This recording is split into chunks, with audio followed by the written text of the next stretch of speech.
দ্রুত ভারত ছাড়ছেন সাবেক স্বরাষ্ট্রমন্ত্রী কামাল। ভারত থেকে দ্রুত অন্য দেশে পাড়ি দিতে চান সাবেক স্বরাষ্ট্রমন্ত্রী কামাল, এমন তথ্য দিয়েছে ভারতের একটি কূটনৈতিক সূত্র। সূত্রটি জানায়, আন্তর্জাতিক অপরাধ ট্রাইব্যুনালের সাবেক স্বরাষ্ট্রমন্ত্রী কামালের মৃত্যুদণ্ডের রায় হওয়ার পরপরই তাকে ফেরত চেয়েছে বাংলাদেশ। বাংলাদেশ ও ভারতের মধ্যকার দ্বিপক্ষীয় চুক্তির আওতায় তাকে ফেরত চেয়ে ঢাকার তরফ থেকে গত ২১ নভেম্বর দিল্লিকে চিঠি দেওয়া হয়। ওই চিঠির কথা পররাষ্ট্র উপদেষ্টা তৌহিদ হোসেন সাংবাদিকদের জানিয়েছেন। তিনি বলেন, আমরা আন্তর্জাতিক অপরাধ ট্রাইব্যুনালের দেওয়া রায় কার্যকর করার জন্য শেখ হাসিনা ও সাবেক স্বরাষ্ট্রমন্ত্রী কামালকে ফেরত চেয়ে কূটনৈতিক মারফতে নোট ভার্বাল দিয়েছি। বাংলাদেশের ওই চিঠির প্রাপ্তি স্বীকার করে ভারত আনুষ্ঠানিক প্রতিক্রিয়া জানিয়েছে। দেশটির পররাষ্ট্র মন্ত্রণালয়ের মুখপাত্র রণধীর জয়সওয়াল নয়াদিল্লিকে আয়োজিত সংবাদ সম্মেলনে জানিয়েছেন, আমরা চলমান বিচারিক ও অভ্যন্তরীণ আইনি প্রক্রিয়ার অংশ হিসেবে বাংলাদেশের অনুরোধপত্রটি পরীক্ষা করে দেখছি।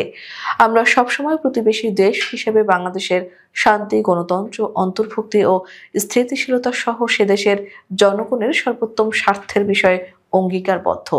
এর লক্ষ্য অর্জনে আমরা অব্যাহতভাবে সব অংশীজনের সঙ্গে গঠনমূলকভাবে যুক্ত থাকব। ভারতের সূত্রটি জানায়, বাংলাদেশের চিঠি ও ভারতের প্রতিক্রিয়ায় সাবেক স্বরাষ্ট্রমন্ত্রী বেশ ঘাবড়ে গেছেন। তিনি ওই দিন তার কলকাতার ডেরা পাল্টে অন্যত্র এক অজানা গন্তব্যে গিয়ে আশ্রয় নিয়েছেন। ভারত সরকারের পক্ষ থেকে চলাচলে কোনো বিধি নিষেধ না থাকলেও তিনি নিজেকে অনেকটাই গুছিয়ে নিয়েছেন। এর আগে তিনি কলকাতায় অবস্থানকারী তার দলের বিভিন্ন পর্যায়ের নেতাকর্মীর সঙ্গে নিয়মিতই বসতেন। এখন সবার আড়ালে চলে গেছেন। সূত্র জানায়, ভারত থেকে আসাদুজ্জামান খান কামাল দ্রুতই অন্য কোনো দেশে আশ্রয় নিতে যাচ্ছেন, এমন তথ্য স্বরাষ্ট্র মন্ত্রণালয়কে অবহিত করেছে দেশের একটি সংস্থা।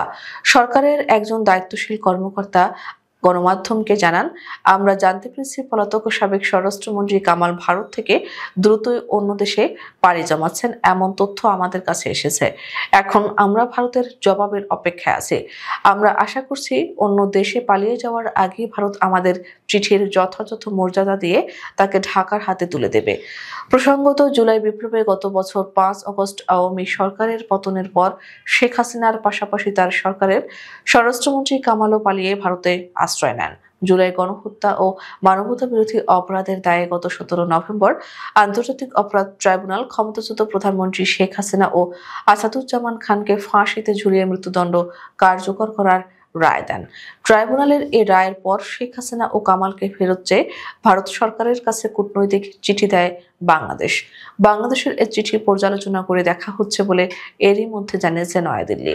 ওই রায় ঘোষণার পর একটি আঞ্চলিক জোটের সম্মেলনে যোগ দিতে দিল্লি যান বাংলাদেশের নিরাপত্তা উপদেষ্টা ডক্টর খলিলুর রহমান। সফরকালে গত ১৯ নভেম্বর ভারতের নিরাপত্তা উপদেষ্টা অজিত দোভালের সঙ্গে দ্বিপক্ষীয় বৈঠক হয় তার। কূটনৈতিক সূত্রে জানা যায়, ওই বৈঠকে ফাঁসির দণ্ডপ্রাপ্ত আসামি শেখ হাসিনা ও কামালের প্রত্যর্পণ নিয়ে বিস্তারিত আলোচনা হয়।